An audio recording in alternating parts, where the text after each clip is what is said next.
There was once a man named Obinna. Obinna had everything a man could dream of: wealth, a good job, and a beautiful family. He lived in a large, well-furnished house with his loving wife, Chidinma, and their 2 children, Adaura and Kamsi. They were the picture of a perfect family, always seen together in the community, attending church services and local events. Obinna was well respected by his neighbors and colleagues. He worked as a senior manager in a top oil company, and his salary was more than enough to provide for his family's needs and wants. Obinna's best friend, Chike, was almost like a brother to him. They had grown up together, attended the same schools, and now, as adults, they shared their success. They were inseparable, attending big occasions and parties together, and were known for their friendship. Chike, though not as wealthy as Obinna, had a good heart. He was always there for his friend, supporting him through thick and thin. Life was good, and Obinna felt like nothing could ever go wrong. He was proud of the life he had built and often thanked God for his blessings. But as the saying goes, when the gods want to punish a man, they first take away his mind. Obinna had no idea that his life was about to take a dark turn that would change everything he held dear. One fateful day, Obinna received a letter from his company. The content of the letter shocked him to his core. He was being laid off. There was no clear reason given, just a vague statement about company restructuring. Obinna couldn't believe it. How could this happen to him? He had always been a dedicated and hard-working employee. He had given his all to the company, and this was how they repaid him. His world started crumbling around him. The thought of losing his job haunted him day and night. He tried to stay strong for his family, but the fear of not being able to provide for them gnawed at him. The once vibrant and confident Obinna began to withdraw into himself. He applied to other companies, hoping to find a new job quickly, but weeks turned into months, and there was no positive response. Obinna's frustration grew with each passing day. He felt like a failure, and to drown his sorrows, he turned to alcohol. At first, it was just a bottle of beer after dinner, but soon it escalated. He started drinking heavily, from morning till night, and his once perfect life began to slip through his fingers. Chidinma, his wife, noticed the change in him and was deeply worried. She tried to talk to him, to remind him of the man he used to be, but Obinna was too consumed by his despair to listen. Chike, too, tried to intervene, advising Obinna to stop drinking and focus on finding another job. But Obinna's pride was wounded, and he couldn't bear to listen to anyone. The situation at home became dire. With no income, they struggled to make ends meet. Chidinma, who had always been a housewife, had to find ways to support the family. She started doing small jobs, assisting people in their homes, just so they could have something to eat. It was a difficult time, but she persevered, hoping that things would get better. Chike, ever the loyal friend, never abandoned them. He would often visit, bringing money and food provisions to help them through the tough times.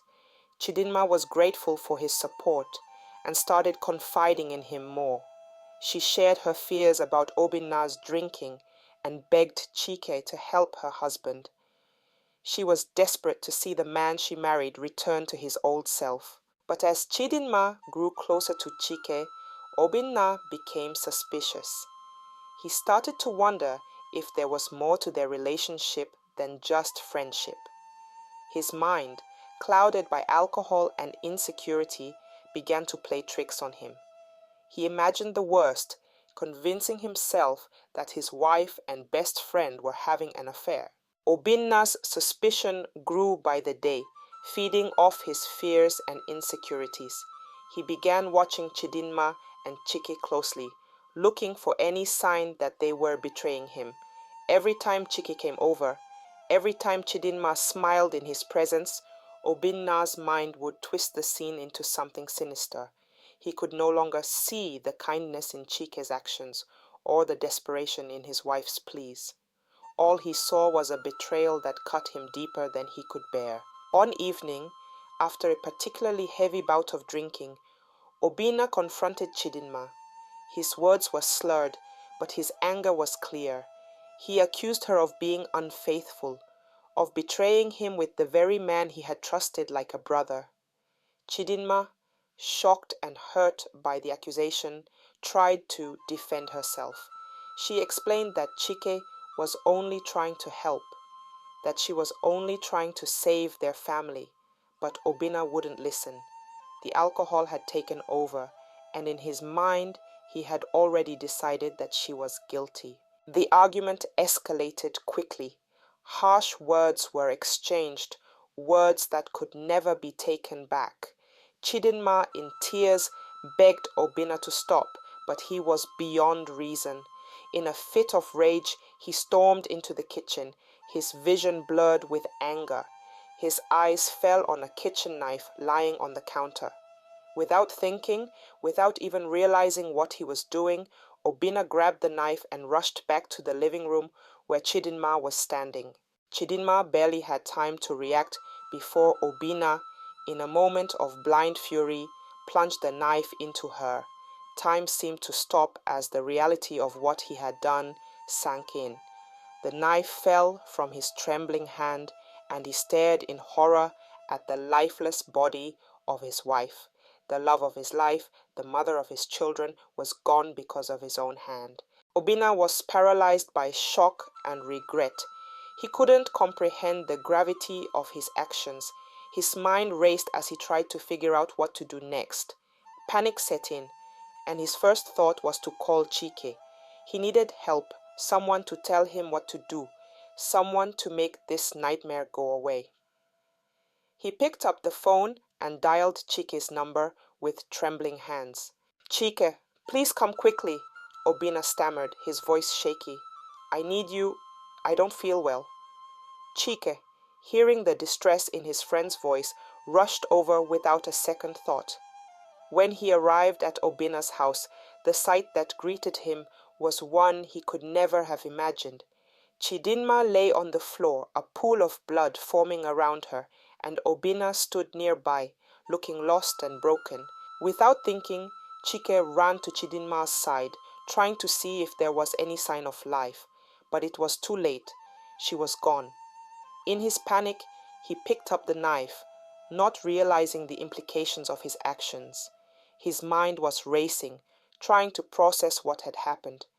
Obinna rushed into his bedroom to change out of his clothes soiled with blood and quickly called the police, not knowing what else to do. His mind was racing and he was terrified of what would happen next. In a panic, he decided to hide somewhere in the house until the police arrived, hoping to buy himself some time to think. As he hid, Obinna peeked out and saw Chike standing over his wife's body, still holding the knife. A terrible idea suddenly popped into his head.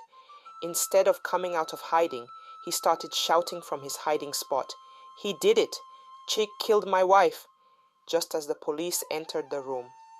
The police, seeing the scene before them, immediately apprehended Chike. He was too stunned to defend himself, too shocked to even speak.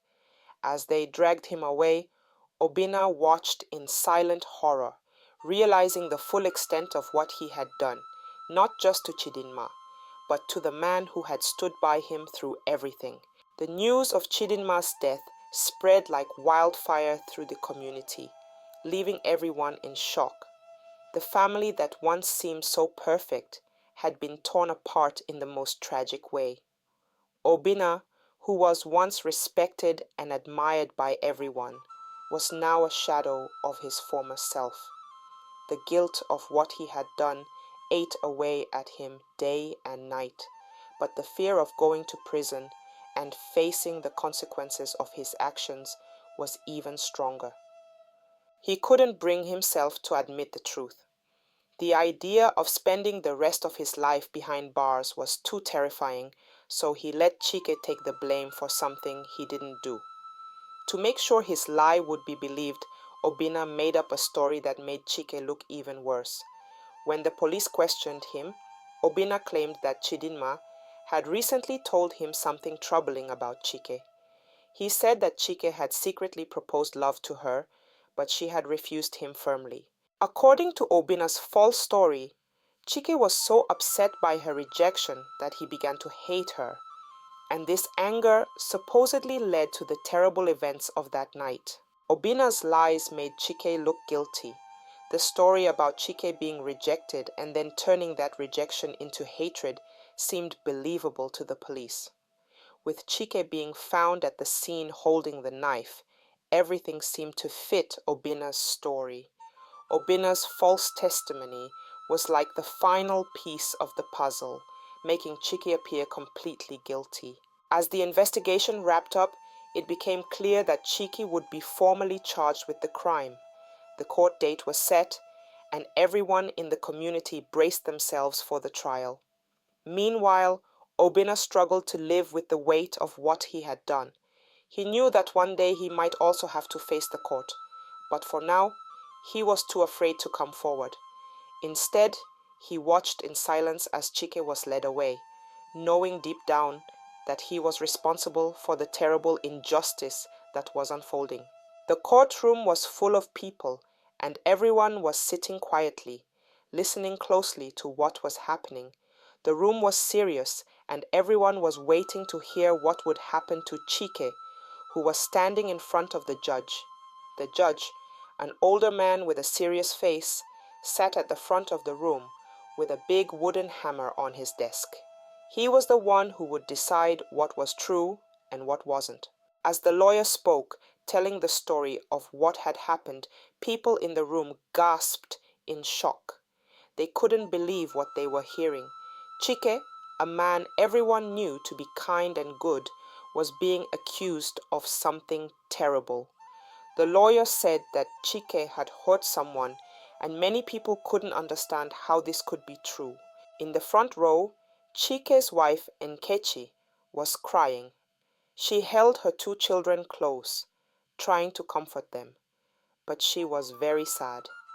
Her children were crying too, not really understanding everything, but they knew something bad was happening to their daddy. Nkechi remembered the days when Obinna, Chike's best friend, started to change. After Obinna lost his job, he became very sad and started drinking a lot. Nkechi had noticed this and had warned her husband, Chike, to be careful. She had told him, "Chike, please be careful with Obinna. He is not himself anymore. I'm worried about him, and I don't want you to get too close to him right now." Chike had smiled at her and said, "Don't worry, Nkechi. Obinna is my friend. I can't leave him when he needs me the most." Chike wanted to help his friend, but now Nkechi was wondering if her warning had been a sign that something bad was going to happen. As the lawyer continued talking, he said that Obinna had seen Chike standing over his wife, Chidinma, with a knife in his hand. He also said that Obinna told the police that Chike had asked Chidinma to be his girlfriend, but when she said no, he became very angry and hurt her. Nkechi couldn't believe what she was hearing. This didn't sound like the Chike she knew. Chike was a good man, a kind man. He would never do something like this. But the way the lawyer told the story made it sound like Chike was guilty. Her children cried harder, holding on to her tightly. They didn't understand everything, but they were scared for their daddy. Nkechi felt like her heart was breaking. She wanted to stand up and tell everyone that this wasn't true, that Chike was innocent, but she was too sad and scared to move. When the lawyer finished talking, Chike's lawyer stood up to defend him. But Nkechi could tell that many people in the room already believed Obinna's story. It seemed like Chike was in serious trouble. Chike turned around and looked at Nkechi. She could see the sadness in his eyes, and it made her cry even more. She knew that whatever happened next, their lives would never be the same. The judge called for a break, and people in the courtroom started talking quietly among themselves. Nkechi stayed in her seat, holding her children close, not caring what others were saying. She was only thinking about Chike and how to prove that he was innocent. The courtroom was silent as everyone waited for the judge to announce the verdict. Chike stood there, feeling his heart pound in his chest, praying that somehow the truth would come out. But when the judge finally spoke, his words hit Chike like a ton of bricks. "The court finds you, Chike, guilty of the crime of murder," the judge declared, his voice echoing through the room. "You are hereby sentenced to life imprisonment." Chike's legs felt weak, and for a moment he thought he might collapse. Life in prison? How could this be happening? He was innocent, but now his whole life was being taken away from him.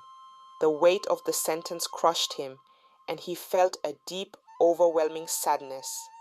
As the guards moved to take him away, Chike turned to look at Obinna, his best friend, the man he had trusted like a brother. Chike's eyes were filled with tears, searching Obinna's face for any sign of the friend he had known all his life. But the man standing there wasn't the Obinna he remembered. All Chike could see was someone he didn't recognize, someone who had turned against him in the worst possible way. The betrayal cut deep, like a knife in his heart, and Chike felt his spirit break. Chike then looked at his wife and children who were sitting in the courtroom, crying uncontrollably. His wife's face was red with tears, and their children clung to her, their small bodies shaking as they sobbed. Seeing them like this, knowing how much pain they were in, made Chike's heart shatter. He had always been their protector, the one who kept them safe, but now he was being taken away from them forever. The thought of leaving them behind, of not being there to watch his children grow up, was too much to bear. Tears streamed down Chike's face as he was led away in handcuffs. His whole world was falling apart, and there was nothing he could do to stop it. The pain of losing his freedom, his family, and his best friend all at once was unbearable. Obinna, who had been sitting quietly throughout the trial, couldn't bring himself to look up. His head hung low, his eyes fixed on the floor. He couldn't face Chike, not after what he had done. The guilt was eating him alive, and he felt a deep regret that made his stomach churn. He knew that he had ruined the life of the man who had always stood by him, and now there was no way to undo it. Obinna's heart was heavy with sorrow, but the fear of confessing kept him silent. As Chike was taken away, the sound of his family's cries echoed in Obinna's ears. The weight of what he had done pressed down on him, making him feel small and powerless. He had betrayed his best friend, and now he was left with nothing but guilt and regret. Obinna knew that no matter what happened from this point on, he would never be able to forgive himself.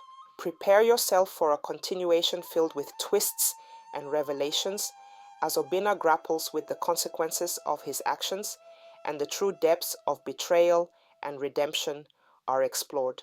Will the truth ever come to light? And if it does, at what cost? Stay tuned for the gripping second part of this story.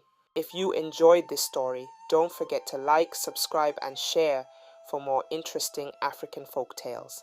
Thank you.